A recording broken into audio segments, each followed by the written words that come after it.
قرآن ہدایت کرتا ہے مضبوط عقیدوں کی. یہ جملہ خود اس بات کی دلیل ہے کہ جب قرآن پڑھو گے تو ہدایت کرے گا، اگر پڑھو گے ہی نہیں تو ہدایت تو نہیں ملے گی. تو قرآن کو پڑھو، پڑھنے کے بعد علم حاصل کرو، اور وہ علم تمہیں لے جائے گا ہدایت تک. تو علم لے جاتا ہے ہدایت تک، جہالت ہدایت تک نہیں لے جائے گا. قرآن ہدایت کرتا ہے، تمہیں ضرورت ہے ہدایت کی، اس لیے پڑھو قرآن. قرآن پڑھو گے علم آ جائے گا. یہی وجہ ہے کہ پروردگار نے کسی بھی مقام پر جہالت کو پسند نہیں کیا انسانوں کے لیے. ولیکن اکثر الناس لا یعلمون. ہم کیا کریں، انسانوں کی اکثریت جاہل ہے، انسانوں کی اکثریت جانتی نہیں ہے. لیکن اکثر الناس لا یعلمون، انسانوں کی اکثریت جاہل ہے. بھائی عجیب مرحلہ فکر ہے. انسانوں کی اکثریت جاہل ہے. الٹ دو نا جملے کو کہ اقلیت پڑھی لکھی ہے. وَلَوْ أَعْجَبَكَ كَثْرَةُ الْخَبِيثِ. خبیث اور اچھے برابر نہیں ہو سکتے.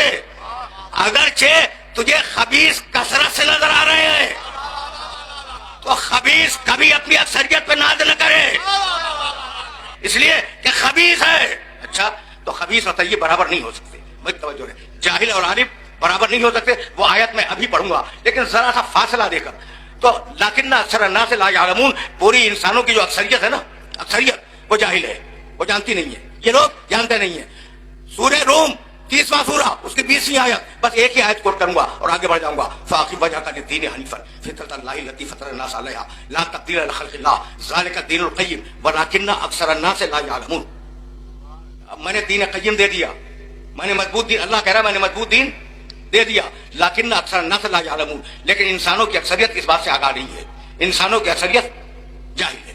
تو جہالت اللہ کو پسند نہیں ہے. دنیا میں تم جب آئے تو جاہل آئے، لیکن ایک بات ہے کہ اس نے بھیجا تو جاہل بھیجا، لیکن صلاحیت علم دے کر بھیجا. یہ جملہ سمجھو.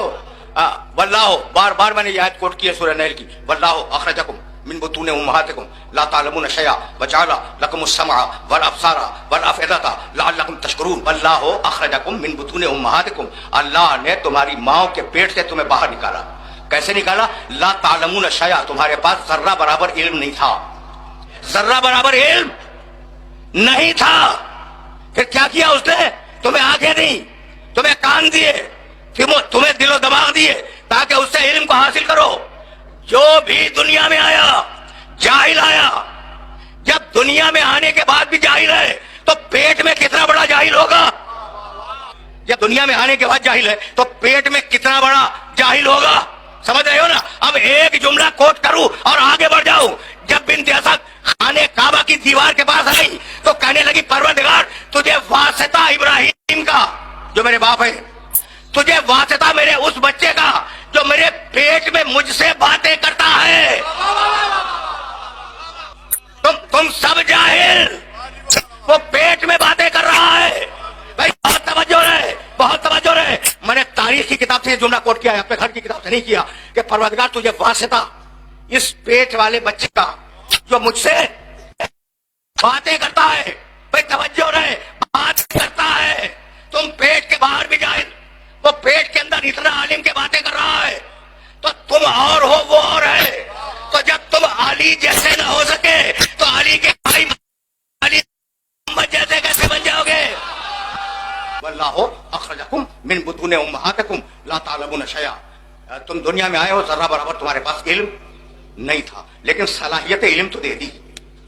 توجہ رہے کہ علم حاصل کر سکو. آنکھیں دی، کان دیے، ناک دی، زبان دی، عقل عطا کی، ذہن و دل و دماغ سب کچھ عطا کرتی ہے. صلاحیت علم دے دی، علم نہیں دیا. اب جاؤ دنیا میں صلاحیت علم تمہیں ملتی جائے گی. بہت توجہ رہے. اور اسی قرآن نے ایک مقام پہ کہا خلق الانسان ضعیفا، ہم نے اس انسان کو بنایا ہی کمزور ہے، مضبوط نہیں ہے. اگر شیرخوار بچہ اسے چونٹی کاٹ لے تو اٹھا کر پھینک بھی نہیں سکتا، اتنا کمزور بنایا ہے. بھائی عجیب بات ہے، عجیب بات ہے. جاہل بنایا، کمزور بنایا. اب دو ضرورتیں ہیں انسان کی، کمزوری رفع ہو، جہالت دور ہو. کمزوری کو دور کیا والدین کے ذریعے اور جہالت کو دور کیا ہدایت کرنے والوں کے ذریعے.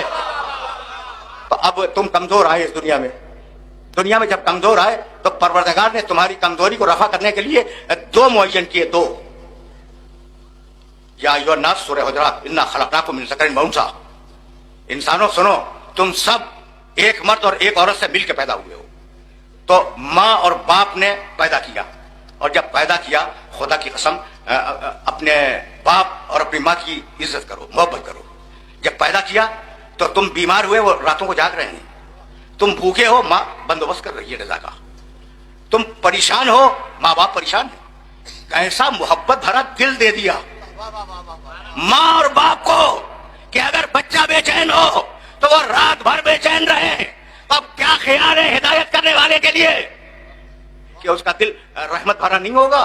بالمومنین رؤوف رحیم. دیکھو، رؤوف اللہ کی صفت ہے، رحیم اللہ کی صفت ہے، اور اللہ نے قرآن میں محمد کے لیے استعمال کیا بالمومنین رؤوف رحیم. ہم نے اس محمد کو مومنین کے لیے رؤوف بھی بنایا، مہربان، اور رحیم بھی بنایا. اور یہ آواز دی، لو کنتا غلیظ القلب لانفضوا من حولک. حبیب اپنے لہجے کو چھینی رکھنا. اگر سخت لہجہ اختیار کرو گے تو یہ جو بیٹھے ہوئے ہیں یہ بھاگ جائیں گے.